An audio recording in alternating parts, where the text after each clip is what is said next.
Assalamualaikum warahmatullahi wabarakatuh.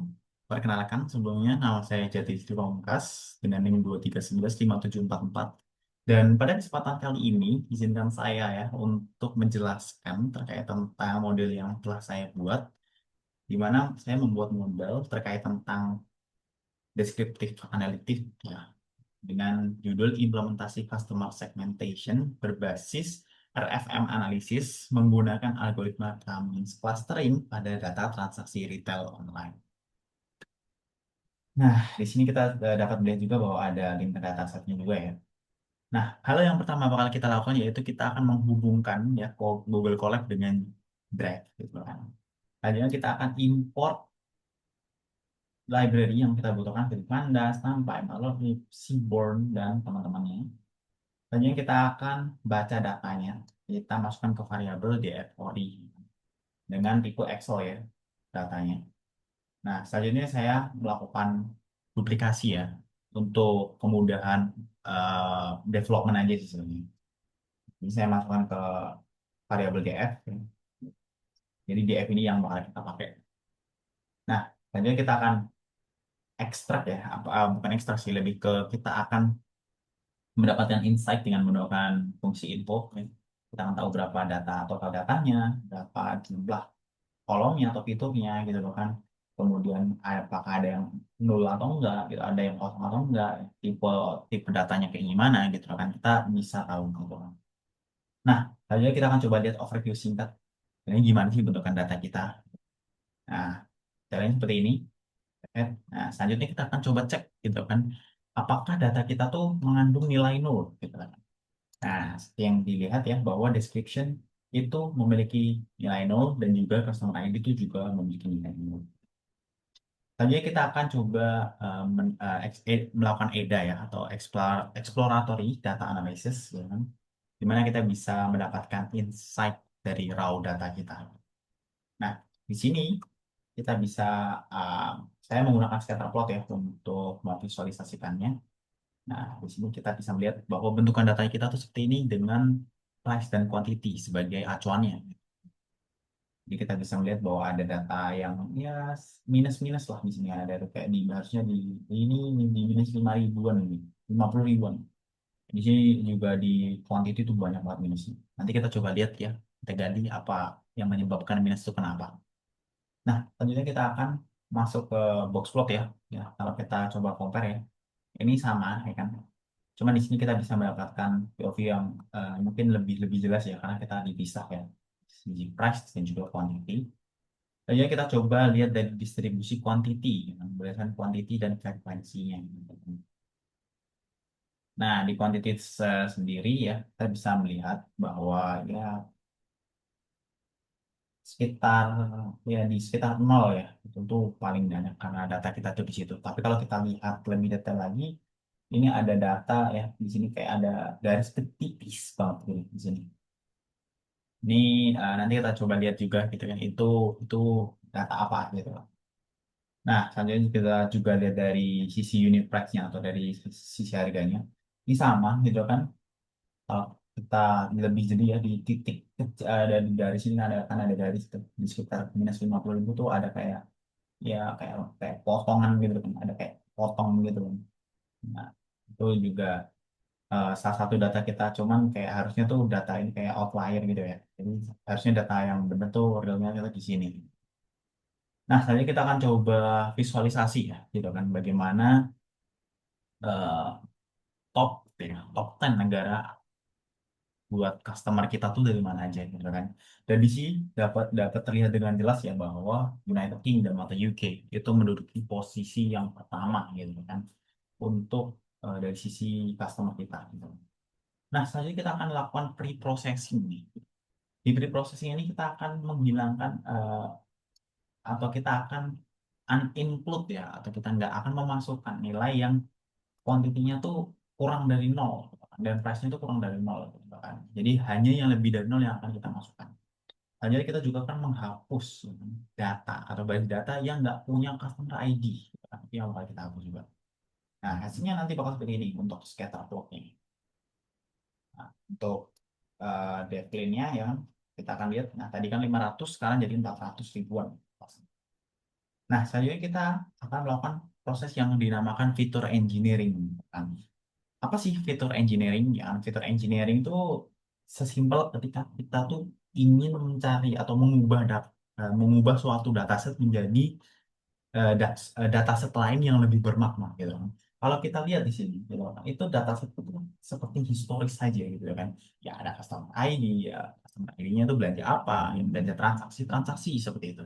Cuman kita masih kurang dapet nih gitu kan. Kayak kita tuh mau ngapain gitu loh kan. Ini kayak mau diapain gitu loh. Ya mungkin kita bisa cari yang paling quantity paling banyak gimana. Cuman perlu diingat ya bahwa sebelum ini kan customer ID-nya tuh duplicate terus ya. Mungkin customer ID-nya sama tapi dia tuh punya belanjaan yang berbeda itu bisa terduplicate. Nah, makanya kita akan masuk ke konsep yang namanya RFM, yaitu resensi, frekuensi, dan monetary. Gitu kan. Di mana konsep ini yang atau dari setiap konsep ini itu memiliki artinya masing-masing ya. Ya, resensi itu dia berfungsi untuk kita tahu gitu kan kapan terakhir kali pelanggan itu berbelanja gitu kan. Dan frekuensi gitu kan itu digunakan untuk mengetahui seberapa sering user itu berbelanja dan sedangkan monetary itu digunakan untuk mengetahui seberapa banyak atau seberapa duit duit seberapa banyak yang pelanggan keluarkan untuk berbelanja seperti itu. Misalnya kita akan rename ya dari invoice date kita akan jadi resensi, voice jadi frekuensi, dan price jadi monetary. Kita sesuaikan dengan konsep yang kita buat. Selanjutnya kita akan lakukan data transformation, di mana data transformation ini berguna untuk memperkecil ya skalanya, gitu kan. Nah, di sini kita menggunakan, kalau kita lihat ya, kita menggunakan fungsi log ya. Ya, di sini kita untuk fungsi skala apa ya? Untuk memperkecil skalanya gitu kan ya. Kita pakai log gitu kan. Nah, perlu diingat kita juga perlu nambahin per satu agar kalau kita ada case di mana data tuh bernilai nol, ya kita alihin ke log satu gitu kan. Log satu yang which is itu nol. Nah, selanjutnya kita akan lakukan scalar gitu kan. Berbeda dengan ya kurang lebih konsepnya sama, cuman kayak kalau di scalar di sini tuh dia berfokus ke standarisasi dari setiap data atau setiap barisnya, sorry, setiap kolomnya atau setiap fiturnya gitu kan. Jadi bakal rata gitu kan buat range-nya. Ini standarisasi di sini. Kita lihat menggunakan overview singkat yang menggunakan head ini modelannya dan kita selanjutnya kita akan menentukan optimal cluster ya kan. Menentukan kita cluster yang optimal. Kita menggunakan elbow method ya. Kalau di sini kita dapat melihat bahwa ada di tekukan ya atau patahannya itu ada di 2 sama 3 gitu kan. Mungkin kita lihat jelas. Yang paling jelas mungkin 2 ya. Tapi kita coba pakai 3 juga untuk sebagai komparasi gitu kan. Di sini saya menggunakan 2 sama 3 ya clusternya. Dengan yang beda 2 clusternya sama 3 dengan max filter and init dan juga random state yang sama. Kita coba cek ya di comment spreads ya dari yang fase 2 saya seperti ini untuk yang fase 3 saya seperti ini kita coba cek centroid dari kedua fase 2 sama fase 3 ini ya kan kemudian kita cek inaksiannya untuk fase 2 dapat 6 ribuan dan untuk kami dapat 6 ribuan. Nah di sini kita coba lihat bentuk dari RFM yang udah kita scale tadi gitu itu kita bisa mendapatkan 4.312 baris data dan juga 3 fitur. Kenapa bisa berkurang? Karena memang data transaksi itu kan sebenarnya itu kan kayak duplikat ya, usernya sama gitu kan. Jadi konsep dari RFM tadi yaitu kita wrap it up semua usernya, dia tuh punya apa aja gitu kan. Dia tuh kapan terakhir dia belanja, terus seberapa sering sih dia udah belanja di situ dan juga berapa duit yang udah dia keluarkan untuk berbelanja. Seperti itu. Nah, selanjutnya kita lakukan duplikasi ya untuk RFM scale ya untuk variabel df2 dan df3. Nah, itu berfungsi agar terpisah gitu klasternya agar kita enak gitu loh kan untuk memantaunya. Nah, di sini kita masukkan ya untuk klaster 2 comment spread 2 kita masukkan ke df2 ya. Untuk comment spread 3 kita masukkan ke df3. Jadi kita menginjek data ya, menginjek untuk kita bisa tahu ya setiap klasternya tuh setiap data tuh dia di klaster mana gitu. Nah, selanjutnya kita akan melakukan yang namanya visualisasi ya. Jadi di sini saya menggunakan 3D ya, menggunakan 3D karena kita menggunakan tiga variabel. Bahkan. Nah karena itu menurut saya visualisasi tiga dimensi merupakan hal yang cocok gitu kan, karena ada tiga fitur yang kita bandingkan yaitu monetary, frequency, dan presence. Nah di sini dapat lihat ya, di sini untuk klaster dua gitu kan, dua klaster ya. Di sini dapat dipisah dengan warna kuning dan juga ungu. Kalau kita zoom lebih dalam lagi, kita dapat melihat centroidnya yang berwarna merah. Di sini ada centroid 0 ya. Centroid 0 dan ini pastinya centroid 1 ya. Modelnya seperti ini. Jadi ada kayak dipisahkan dengan warna kuning dan ungu lah. Selanjutnya ya untuk untuk cluster 3 kita bisa mendapatkan seperti ini gitu. Jadi dipisahkan dengan tiga warna yaitu ada warna teal, ada warna ungu dan ada warna kuning. Kalau kita zoom lebih dalam lagi, nah kita bisa lihat dah sentroidnya ada sentroid 2, ada sentroid berapa? Sentroid 0 gitu kan. Atau juga sentroid 1 gitu kan. Nah, ini bisa bisa kita lihat data-datanya seperti ini. Nah, seperti itu untuk eh, persebaran dari klasternya. Gitu kan. Nah, untuk kita bisa melihat lebih detail lagi gitu kan, ya kita bisa menggunakan fungsi group by yang untuk kita hitung nantinya. Nah, untuk dua klaster seperti ini, 1.000 sama 2.000 dan tiga klaster 1.700, 1.700 dan untuk yang klaster 2 di 800. Nah, selanjutnya kita akan melakukan metric evaluation ya, di mana kita akan eh, melihat ya, seberapa baik model kita sebenarnya. Nah, di sini kita menggunakan DBI atau Davis Baldwin Index, gitu kan. Sama juga kita menggunakan silhouette score gitu kan untuk melakukan pengecekan. Nah, yang terlihat bahwa di kuartal 2 untuk DBI-nya dia mendapatkan 0,9, sedangkan di slot score dia mendapatkan 0,42. Nah, sedangkan di kelas 3 itu DBI-nya mendapatkan 1. Ini hasilnya jadi kurang baik ya. Dan slot score-nya juga demikian, jadi 0,3 jadi menurun gitu kan. Jadinya ini kurang baik juga gitu. Terakhir ini ada kita buat download ya, untuk download file modelnya kita masukin.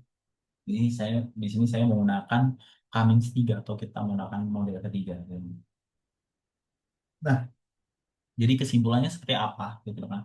Kesimpulannya gitu kan, meskipun secara statistik ya cluster 2 itu tuh memberikan performa metrik yang lebih baik ya dibandingkan dengan cluster 3 gitu loh kan. Tapi kita perlu lihat gitu kan bahwa kalau kita cuma menggunakan dua cluster itu kecenderungan yang terjadi itu benar-benar ekstrim banget gitu kan. Kecenderungan dari klasterisasinya tuh jadi ekstrim banget. Yaitu antara dia eh, nilai yang tinggi sama nilai rendah. Untuk itu aja gitu kan. Kalau kita berbicara dari sisi bisnis gitu kan, kita perlu gali sebanyak-banyaknya informasi untuk kita bisa memutuskan strategi mana yang cocok untuk kita gitu loh, untuk marketing yang tepat gitu. Jadi kita sesuaikan dengan segmentasi dari pelanggan gitu, agar mereka lebih merasa cocok ya untuk diri mereka sendiri gitu loh kan.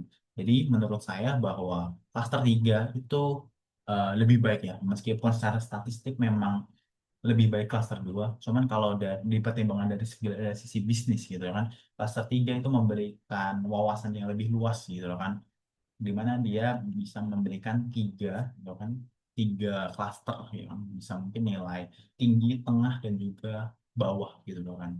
Dan itu bisa membuat keputusan dari sisi marketing itu jauh lebih banyak opsinya. Seperti itu untuk kesimpulannya gitu kan. Mungkin cukup sekian ya untuk penjelasan saya dari model yang telah saya buat gitu kan. Mohon maaf kalau misalnya ada salah kata. Terima kasih. Wassalamualaikum warahmatullahi wabarakatuh.